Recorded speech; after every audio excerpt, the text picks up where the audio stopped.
السلام عليكم ورحمة الله وبركاته.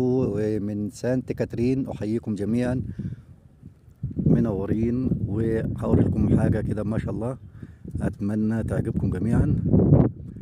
وهوري لكم جبل التجلي الذي تجلى ربنا عليه لسيدنا موسى، وهو جبل التجلي اللي بين الجبلين. لو تلاحظوا في جبلين وفي واحد صغير في النص.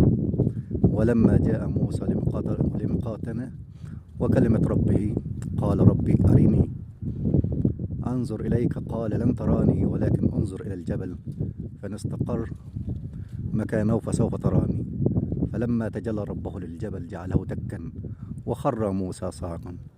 فلما أفاق قال سبحانك تبت إليك وأنا أول المسلمين. صدق الله العظيم. هذا هو جبل التجلي كما رأيتم الآن أعزائي المشاهدين. هذا هو جبل التجلي. وتلاحظوا برضو إن الجبل هنا لونه مختلف عن لون الجبال. ده جبل التجلي اللي هو في النص الصغير. ما تنسوناش لايك وشير لو عجبك الكومنت. والسلام عليكم ورحمة الله وبركاته، في رعاية الله.